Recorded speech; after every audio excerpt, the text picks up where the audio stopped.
Assalamualaikum warahmatullahi wabarakatuh.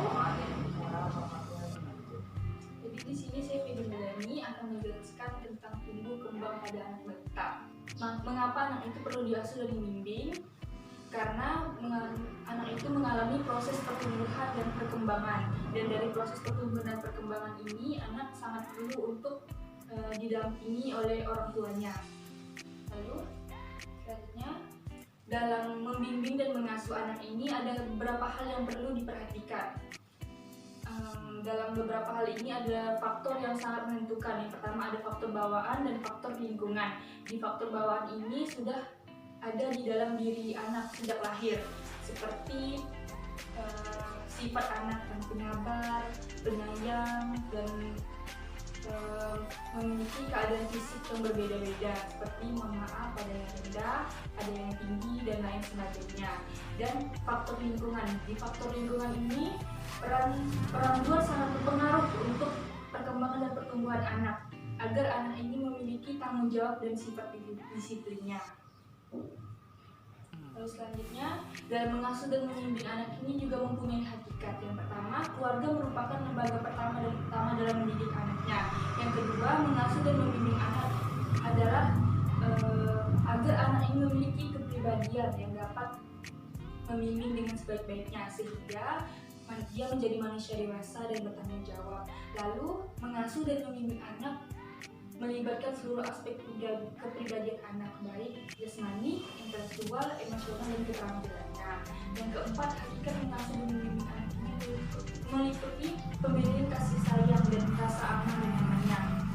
Dan yang kelima, mengasuh dan membimbing anak selain merupakan tantangan dalam keluarga, juga merupakan pengalaman yang menyenangkan dan perlu memuaskan, sehingga anak itu merasa aman dan nyaman. Lalu mengasuh dan membimbing anak itu membutuhkan pengetahuan, keterampilan, dan kesabaran dari orang tuanya. Lalu prinsip dalam mengasuh dan membimbing anak ini dibagi menjadi tiga lagi.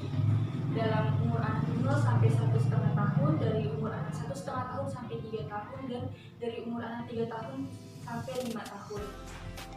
Yang pertama, mengasuh anak dari 0 sampai 1,5 tahun. Jadi ciri dan pertumbuhannya itu memperolehkan rasa aman dan nyaman. Jadi seorang anak itu wajib mempunyai rasa aman dan nyaman dari lingkungannya, seperti ayah dan ibunya, sehingga menciptakan hubungan yang baik antara anak dan orang tuanya. Lalu mengasuh dan membimbing anak dari umur 1,5 tahun dan sampai 3 tahun. Di sini anak sudah mulai mengikuti apa yang dilihatnya di depan mata. Seperti anak sudah ingin mencoba apa yang ditirunya, apa yang dilihatnya dan ditirunya. Lalu anak ini akan menuntut atau menolak apa yang ia kehendaki dan tidak ia kehendaki, dan akan tertanam dalam perasaan di dirinya bahwa rasa kemampuan mengatur badannya dan lingkungannya sendiri adalah hal dasar dalam terbentuknya rasa yakin dan percaya diri. Jadi di sini sudah terbentuknya rasa percaya diri pada anak. Lalu selanjutnya, mengasuh anak dari umur 3 tahun sampai 5 tahun. Di sini adalah puncaknya dalam mengasuh anak. Di sini anak sudah bersifat rasa ingin tahunya sudah muncul,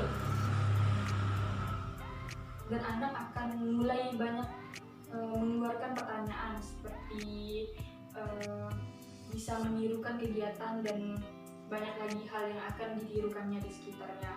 Anak mulai melibatkan diri dalam kegiatan bersama dan menunjukkan inisiatifnya. Jadi di sini anak mulai aktif untuk melakukan kegiatan di sekitarnya.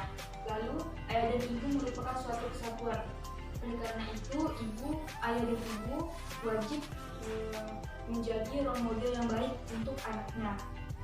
Lalu dalam tahap ini peran ibu harus seimbang dengan ayah, karena jika peran ibu yang lebih menonjol dan peran ayah yang tidak terlalu menonjol, di sini anak akan mengikuti gaya ibu. Misalnya seorang anak itu akan lebih keibuan. Jadi pada tahap ini peran ibu dan ayah harus seimbang. Jadi begitulah materi yang dapat saya sampaikan. Apakah ada yang ditanyakan? Baik, terima kasih atas penyampaian materinya. Saya ingin bertanya terkait perkembangan anak ini kan, kalau misalnya anak dengan faktor bawaan yang misalnya keadaan fisiknya kurang, itu bagaimana cara kita sebagai orang tua dalam mendidik anak? Terima kasih atas pertanyaannya. Pertanyaan yang sangat bagus sekali. Jadi di sini saya akan mencoba menjelaskan. Jadi di sini jika kita mempunyai anak yang mohon maaf dengan cacat bawaan, kita tetap memperlakukannya seperti anak yang pada umumnya. Jadi kita memperlakukannya dengan penuh kasih sayang, dengan mendengarkannya dan lain sebagainya. Dari itu sehingga anak itu tidak merasa diskriminasi atau tidak merasa dibedakan. Seperti itu. Apa ada yang ditanyakan lagi? Sekian dari pematerian hari ini. Saya ucapkan terima kasih sudah mau hadir di sini. Wassalamualaikum warahmatullahi wabarakatuh.